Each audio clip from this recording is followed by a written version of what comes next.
நான் எந்தவித விசாரணையும் சந்திக்க தயார், நான் இங்கே எந்த ஊழலும் நடக்கலை அப்படின்னு முதலமைச்சரும் சரி மற்ற அமைச்சர்களும் சொல்லலை. அவங்க என்ன சொல்கிறாங்க, இடி வந்து எங்களை பழி வாங்கிறதுக்காக செய்கிறாங்க, இடி செய்தது தவறு, பெண் ஊழியர்களை எல்லாம் வந்து ரொம்ப நேரம் விசாரித்தாங்க, அப்படி எந்த ஊழலும் நடக்கவில்லை, நாங்கள் அந்த விசாரணையை சந்திக்க தயார் அப்படி சொல்லாமல. விசாரித்ததே தப்புன்னு சொல்லிட்டு இருக்கிறாங்க அவங்க. இடியவே வந்து இவங்க இல்லீகல், இடியை வந்து எடுக்கணும், இடியை நீக்கணும் அப்படியெல்லாம் பேசிகிட்டு இருக்காங்க. என்ஃபோர்ஸ்மெண்ட் டைரக்டரேட் வந்து பாஜக கொண்டு வந்ததில்லை, அது காங்கிரஸ் பீரியட்லேருந்தே இருக்குது. அது இப்போ முனைப்போடு செயல்படுது. அது ஒரு தனியான அமைப்பு, அது எந்த கவர்மெண்ட் ப்ரெஷருக்கும் வேலை பார்க்க மாட்டாங்க. தெலுங்கானா கட்சியை சேர்ந்த கவிதா அவர்களையும் வந்து அதில் அரெஸ்ட் பண்ணாங்க. அது ஒரு லிங்க் மாதிரி இருந்தது. ஏன்னா கொஞ்சம் சமீப காலமாக ஒரு 2 கேஸில் இவங்களுக்கு வெற்றி கிடைத்த மாதிரி இவங்க பேசிக்கிட்டு இருக்கிறதுனால இதுலேயும் நமக்கு வெற்றியாக தான் இருக்கும் அப்படிங்கிறாங்க. அப்போ நாளை தீர்ப்பு அப்படிங்கிறது அது எப்படி? கண்டிப்பாக ஈடிக்கு வந்து தடை விதிக்கலாம் வாய்ப்பு இல்லை. ஆனால் பெரிய அளவில் ஊழல் நடந்திருக்கு. கண்டிப்பாக பெரிய லெவல்னா 1000 கோடியும் தாண்டியா? 1000 கோடிக்கு மேலேயே இருக்கும். திருட்டை தான் நாம் நிரூபிக்க வேண்டுமே ஒழிய எவ்வளோன்றதெல்லாம் நிரூபிக்கணும்னு அவசியம் இல்லை. 1000 கோடியை நிரூபித்தாலே அது பெரிய அளவு தண்டனை தான், அதில் எந்த மாற்று கருத்தும் இல்லை. இதில் வசமாக சிக்கியிருக்கிறாங்க என்பதில் மாற்று இந்த அரசு. அவர்கள் தண்டனை என்பது இதுவரைக்கும் கிடைக்கல. அதுக்காகவே அவர்கள் தவறு செய்யவில்லை என்று சொல்ல முடியாது. நமக்கு கண்ணால் பார்க்குறோம், தெரியுது என்ன நடக்குதுன்றது. ஆனால் இது வரைக்கும் நிரூபிக்கப்படவில்லை. இந்த ஒரு கேஸில் நிரூபணம் ஆனால் அதுதான் முதல் அடியாக இருக்கும்.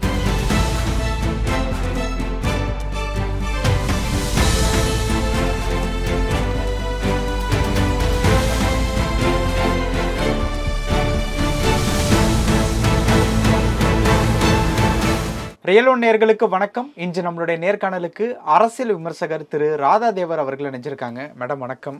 வணக்கம். எப்படி இருக்கீங்க? நல்லா இருக்கு. சட்டமன்றத்தில் வந்து பயங்கரமான காரசாரமான விவாதங்கள் கடந்த 2 நாட்களாகவே வந்து போயிட்டுருக்கு. இன்னைக்கு எதிர்க்கட்சி தலைவரான எடப்பாடி பழனிசாமி அவர்கள் சொன்ன ஒரு விஷயம் வந்து 1000 கோடி ரூபாய் டாஸ்மார்க் ஊழலில் நாளைக்கு வந்து தீர்ப்பு வரப்போகுது.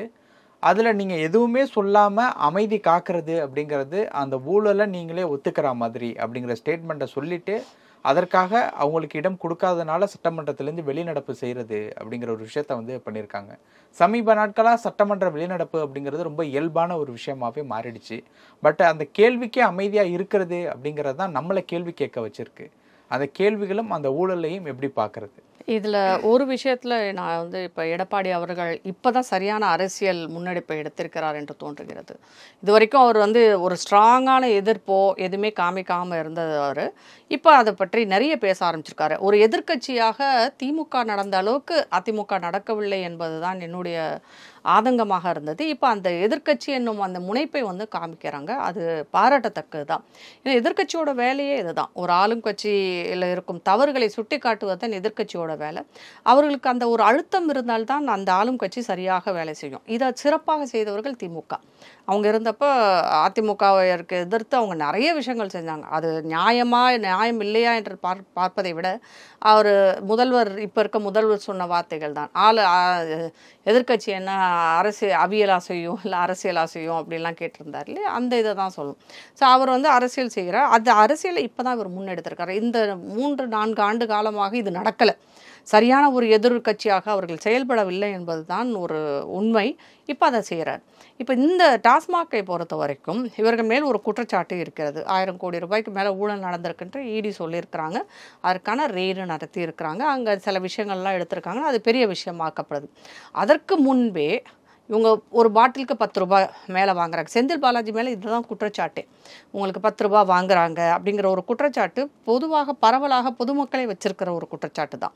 நிறைய இடங்களில் வந்து பார்த்திங்கன்னா பத்திரிகையாளர்கள் கூட இந்த கேள்வியை கேட்டிருக்கிறாங்க. இந்த மாதிரி நடந்திருக்கு, வேணாம் நீங்கள் வாங்க நான் காமிக்கிறேன்னு சொல்கிற அளவுக்கு இது எல்லா இடமும் நீக்கமுறை நினைஞ்சிருக்கிற ஒரு என்ன சொல்கிறது ரகசியம் கூட சொல்ல முடியாது. எல்லாருக்கும் தெரிந்த ஒரு விஷயம்தான். ஊழல் நடக்கிறது என்பது எல்லோருக்கும் தெரிந்தது. ஆனால் அதை ப்ரூவ் பண்ணணும். இந்த ஊழல் செய்திருக்கிறார்கள், அது யார் செய்தாங்க அப்படிங்கிறது, டாஸ்மாக் யார் கீழே வருது, திமுக அரசில் உள்ள அமைச்சர்களுக்கு இதில் எந்த அளவுக்கு பங்கு இருக்குது அப்படிங்கிறத நம்ம நிரூபித்தால்தான் அதை அவங்களுக்கு தண்டனை வாங்கி தர முடியும். கண்டிப்பாக வந்து இது அரசு நிறுவனமாக டாஸ்மாக் இயங்கும் போது அதில் நடக்கும் ஊழலுக்கு அரசு தான் பொறுப்பேற்க வேண்டும். அப்புறம் பதில் சொல்லாமல் இருக்காங்க. அவங்க பதில் சொல்லாமல் இருப்பதற்கு காரணங்கள் இருக்குது. ஒன்று, கோர்ட்டில் இருக்குது கேஸ். ஏன்னா இவங்க என்ன கேஸ் போட்டிருக்காங்கன்னா, இடி சர்ச் பண்ணதே இல்லாட்டி அங்கே வந்து விசாரித்தது, அங்கே தேடினது, இது எல்லாமே வந்து சட்டத்திற்கு புறம்பானது என்று அறிவிக்க வேண்டும் என்று தான் இவங்க வந்து கோர்ட்டை நாடி இருக்கிறாங்க. அதுதான் நீங்கள் அதில் பார்த்தீங்கன்னா இவங்ககிட்ட ஒரு பதட்டம் தெரியுது. நான் ஆரம்பத்தில் இருந்தே சொல்கிறேன். முதல்ல ஹைகோர்ட் போகிறாங்க, அப்புறம் சுப்ரீம் கோர்ட் போகிறாங்க, அப்புறம் சுப்ரீம் கோர்ட் ஹைகோர்ட்டுக்கு டைரக்ட் பண்ணுறாங்க, திருப்பி இங்கே வர்றாங்க. இப்படி எங்கே பார்த்தாலும் ஓடிட்டு இருக்கிறாங்க. அவங்க சொல்கிற குற்றச்சாட்டு என்னென்னா, அதில் கூட வந்து பார்த்திங்கன்னா ஊழல் நடக்கலைன்னு அவங்க எங்கேயுமே சொல்ல மாட்டேங்கிறாங்க. அது வந்து ஒரு முதலமைச்சராக அவர் வந்து நான் எந்தவித விசாரணையும் சந்திக்க தயார், நான் இங்கே எந்த ஊழலும் நடக்கலை அப்படின்னு முதலமைச்சரும் சரி மற்ற அமைச்சர்களும் சொல்லலை. அவங்க என்ன சொல்கிறாங்க, இடி வந்து எங்களை பழி வாங்கிறதுக்காக செய்கிறாங்க, இடி செய்தது தவறு, அங்கே இருக்கிற அந்த டாஸ்மாகில் வேலை பார்க்குற அதிகாரிகளை, பெண் அதிகாரிகள், பெண் ஊழியர்களை எல்லாம் வந்து ரொம்ப நேரம் விசாரித்தாங்க. இதைத்தான் அவர்கள் வந்து கோர்ட்டில் சொல்லியிருக்காங்க, நீதிமன்றத்தில். மற்றபடி ஊழலே நடக்கலைன்னு யாருமே உங்கள் வாயை திறந்து சொல்லலை. அதைத்தான் எடப்பாடி அவர்கள் கேட்குறாங்க. தைரியமாக சொல்ல நடக்கலை அப்படிங்கிறதுக்காக கூட சொல்லாமல் இருக்கலாம் இல்லையா? நடக்கலைன்றது தைரியமாக சொல்லலாம். அப்படி எந்த ஊழலும் நடக்கவில்லை, நாங்கள் விசாரணையை சந்திக்க தயார் அப்படி சொல்லாமல. விசாரித்ததே தப்புன்னு சொல்லிட்டு இருக்கிறாங்க அவங்க. அது எப்படி ஒரு இடத்துல ஊழல் நடந்திருக்குன்னா விசாரணை இல்லாமல் எப்படி இருக்கும்? அதற்கு எல்லா விதமான ரைட்ஸும் இருக்குது. இடியவே வந்து இவங்க இல்லீகல், இடியை வந்து எடுக்கணும், இடியை நீக்கணும் அப்படியெல்லாம் பேசிகிட்டு இருக்காங்க. என்ஃபோர்ஸ்மெண்ட் டைரக்டரேட் வந்து பாஜக கொண்டு வந்ததில்லை, அது காங்கிரஸ் பீரியட்லேருந்தே இருக்குது. அது இப்போ முனைப்போடு செயல்படுது. அது ஒரு தனியான அமைப்பு. அது எந்த கவர்மெண்ட் ப்ரெஷருக்கும் வேலை பார்க்க மாட்டாங்க. ஒரு இடத்துல வந்து ஊழல் நடக்குதுன்னு தகவல் தெரியும் போது அவர்கள் அதை விசாரிப்பார்கள். அதில் விசாரித்து உண்மை இருந்தால் தண்டனை கிடைக்கும், இல்லாட்டி தண்டனை கிடைக்காது. அவ்வளோதான் உண்மை. இதில் இவங்க பதட்டப்படுவதற்கு என்ன இருக்கிறது என்றே தெரியவில்லை. இப்போ நாளைக்கு வருது. நாளைக்கு என்னென்னா டாஸ்மாக் கேஸ் முடியலை. அவங்க இடி நடத்தும் இந்த தேடுதல் வேட்டையும் இந்த விசாரணையும் வந்து சட்டத்திற்கு புறம்பானது என்று அறிவிக்க வேண்டும் என்று தான் அவங்க போட்டிருக்காங்க. 2 பேர் போட்டிருக்கு. கவர்மெண்ட் 2 கேஸ் போட்டிருக்கு. அது ரிட் பெட்டிஷன் ஃபைல் பண்ணியிருக்காங்க. கவர்மெண்ட் 2 போட்டிருக்கு. டாஸ்மாக் அந்த துறை 1 போட்டிருக்காங்க. இவங்க 3 பேர் போட்டிருக்காங்க. அது விசாரணை முடிவு நாளைக்கு வருது. எனக்கு தெரிஞ்சு அதுக்கு தடை விதிப்பதோ இல்லை அது சட்டத்திற்கு புறம்பானது என்று சொல்வதற்கு வாய்ப்பில்லை. ஏன்னா ஏற்கனவே 2 ஜட்ஜஸ் இதில் இருந்து அவங்க விலகி இருக்காங்க. அவங்க ரெக்ரூட் பண்ணிவிட்டு அவங்க வெளியில் போயிட்டு இப்போ வேறு ஜட்ஜஸ் இன்னொரு பெஞ்சுக்கிட்ட வந்திருக்காங்க இப்போ. ஸோ எனக்கு தெரிஞ்சு அப்படி சொல்வதற்கு வாய்ப்பில்லை. அப்படி சொல்லிட்டாங்கன்னா உங்களுக்கு எந்த துறையில் நீங்கள் ஊழல் செஞ்சாலும் இடி போய் விசாரிக்க முடியாது. இது ஒரு நல்ல முன்மாதிரியாக இருக்காது. அப்போ அரசு செய்யும் தவறுகளை வந்து யார் போய் விசாரிக்கிறது? நீங்களும் நானும் போய் விசாரிக்க முடியாது. அரசு ஒரு இடியன் அமலாக்கத்துறைக்கு ஒரு தகவல் கிடைக்கும் போது அவங்க போய் விசாரிப்பது என்பது ஒரு இயல்பான ஒரு விஷயம். அதற்கப்புறம் அது சரியா தப்பா இல்லையா நடந்ததான்றதை ப்ரூவ் பண்ண வேண்டியது இருக்கும். அதையே அந்த விசாரணையே கூடாது என்று ஒரு அரசு போய் இன்றைக்கு கேட்டுக்கொண்டு நிற்கிறது. நடக்க வாய்ப்பில்லை. இதுக்கு வந்து டெல்லி கெஜ்ரிவால் கேஸ் எடுத்தாலே உங்களுக்கு தெரிஞ்சிடும். அங்கே எதுவுமே நடக்கலை. கடைசியில் அந்த இடி வந்து ப்ரூவ் பண்ணிச்சு. அதுக்கப்புறம் அவர் இப்போ பெயிலில் இருக்கிறார். அவர் அரெஸ்ட் பண்ணி ஜெயிலில் வச்சு எல்லா விஷயமும் நடந்தது. அதுக்கப்புறம் அதே வந்து பார்த்திங்கன்னா இங்கேயும் அந்த கேஸ் அதுவும் அந்த மாதிரியான ஆல்கோஹால் ரிலேட்டட் கேஸ் தான். அது தெலுங்கானா கட்சியை சேர்ந்த கவிதா அவர்களையும் வந்து அதில் அரெஸ்ட் பண்ணாங்க. அது ஒரு லிங்க் மாதிரி இருந்தது. இப்போ இங்கேயும் அதுதான். அப்போ இங்கே எப்படி அந்த கேஸோட முன் மாதிரியே இருக்கீங்க. அதனால் அதுக்கான வாய்ப்புகள் இல்லை.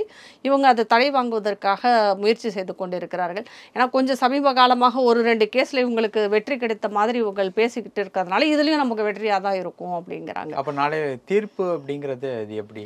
கண்டிப்பாக இடிக்கு வந்து தடை விதிக்கலாம் வாய்ப்பில்லை.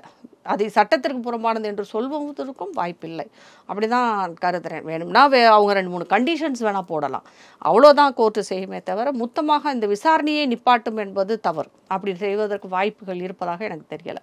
ஓகே. இன்னொரு விஷயம் வந்து அந்த 1000 கோடி ரூபாய் பணம் அப்படிங்கிறது வந்து யாருக்கு தான் போகும் என்ன அப்படிங்கிற ஒரு கேள்வி வருது இல்லை?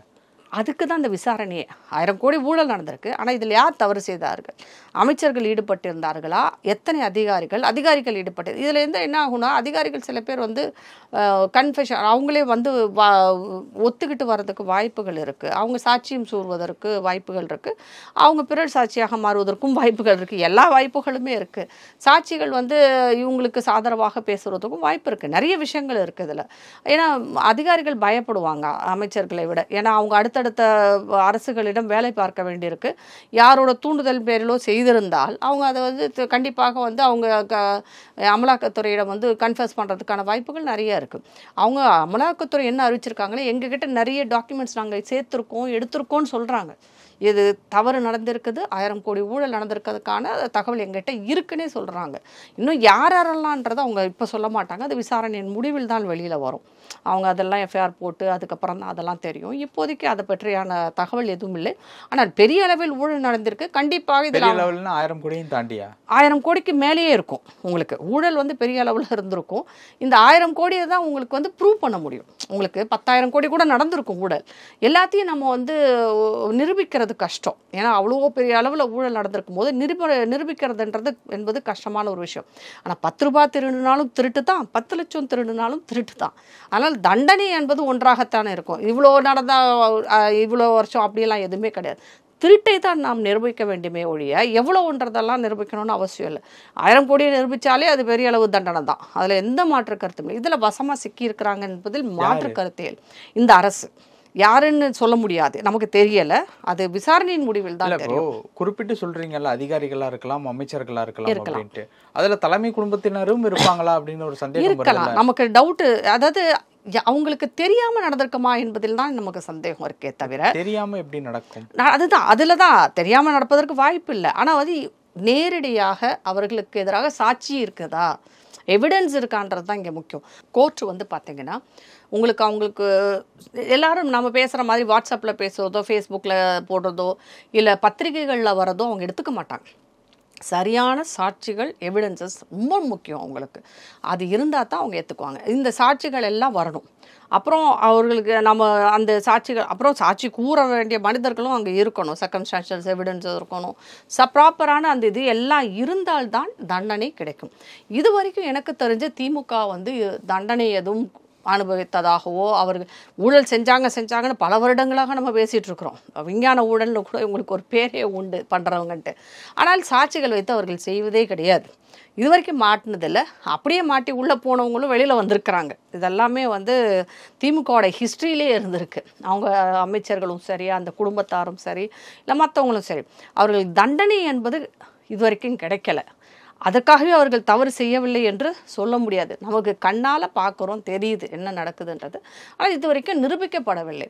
இந்த ஒரு கேஸில் நிரூபணம் ஆனால் அதுதான் முதலடியாக இருக்கும். ஆனால் அப்படி நடக்குமா என்பதை நாம் பொறுத்திருந்து பார்க்க வேண்டும். அமலாக்கத்துறை எந்த அளவுக்கு இதில் சாட்சியங்கள் எடுத்திருக்கிறாங்க, அதை கோர்ட்டுக்கு சமர்ப்பிக்கிறாங்க, இதெல்லாமே இருக்குது. இதெல்லாம் அதனால தான் இவங்க பதட்டப்படுறாங்க. அதனால தான் ஓடி ஓடி இங்கே அங்கேயும் வந்து இது பண்ணுறாங்க. நீங்கள் பார்த்தீங்கன்னா இந்த கேஸ், இந்த அமலாக்கத்துறை தேடினதுக்கப்புறம் வரிசையாக சில விஷயங்கள் நடக்குது. அதில் என்னென்ன, நாங்கள் பயப்பட மாட்டோம், எந்த ஷா வந்தாலும் எங்களுக்கு பயம் இல்லை, அவுட் ஆஃப் கண்ட்ரோலில் இருக்கிறோம். முதல்வர் வந்து நிறைய பேசுகிறார், அமைச்சர்களும் நிறைய பேசுகிறாங்க. தமிழ்நாடு வந்து ஏதோ தனி நாடு மாதிரியே பேசிகிட்டு இருக்கிறாங்க. அப்புறம் இந்தி எதிர்ப்பு அது இதுன்னு பிரச்சனைகளை கிளப்பி கொண்டே இருக்கிறாங்க. இது உங்களோட டாக்டிக்ஸ். இது எப்பயுமே நடக்கிற ஒரு விஷயந்தான். முன்னாடி இந்த மாதிரிலாம் நடந்திருக்கு. அவர்கள் ஊழலில் என்றைக்கு மாட்டுகிறார்களோ அன்றைக்கு வந்து இந்த மாதிரிலாம் நடக்கும். இது மக்களை திசை திருப்பும் ஒரு முயற்சியாகத்தான் நாம் பார்க்க முடியும். எப்படி இருந்தாலும் நாளைக்கு கேஸில் வந்து எதுவும் நிரூபணமாக போகிறதில்ல. இந்த சர்ச்சை மட்டும்தான். இந்த அமலாக்கத்துறை நடவடிக்கை வந்து எப்படி தொடரும் என்பதைத்தான் நாளைக்கு முடிவு செய்வாங்க. ஆனால் அது தொடர்ந்தால ஒரு ரொம்ப நாள் எடுக்க போகிறது கிடையாது. ஒரு 4-5 மாதத்தில் நமக்கு தெரிஞ்சிடும் யார் யாரெல்லாம் இதில் ஈடுபட்டிருக்காங்க, எந்த அளவுக்கு சாட்சியங்கள் இருக்குது என்பதை நாம் தெரிந்து கொள்ளலாம். ஓகே, சாட்சியங்கள் யார் அப்படிங்கிறது தெரிஞ்சுக்கிட்டோம் அப்படின்னா அடுத்து கண்டிப்பாக நடவடிக்கை எடுப்பாங்க அப்படிங்கிறத நம்பலாமா? ஏன்னா யாரும் மாட்டினது இல்லை அப்படிங்கிறதுனால இந்த கேள்வி வருது. கோர்ட்டுக்கு போகும், கண்டிப்பாக இது வந்து கோர்ட்டுக்கு போகாமல் இருக்க வாய்ப்பு இல்லை. ஏன்னா ஆல்ரெடி வந்தாச்சு. ஆனால் கோர்ட்டில் வந்து சாட்சியங்களை நாம் எப்படி கொண்டு போய் சேர்க்கிறோம், அந்த சாட்சியங்கள் இறுதி வரை தங்கள் வார்த்தையில் வந்து சரியாக இருக்காங்களா அப்படிங்கிறதெல்லாம் இருக்குது. அதெல்லாம் பொறுத்து தான் தீர்ப்பு வரும். நம்ம வந்து ஏன்னா கோர்ட்டுக்கு போன எல்லா கேஸும் ஜெயிச்சதில்ல. நம்ம ஏற்கனவே சொன்ன மாதிரி திமுக இது வரைக்கும் அந்த மாதிரி ஆனதே இல்லை.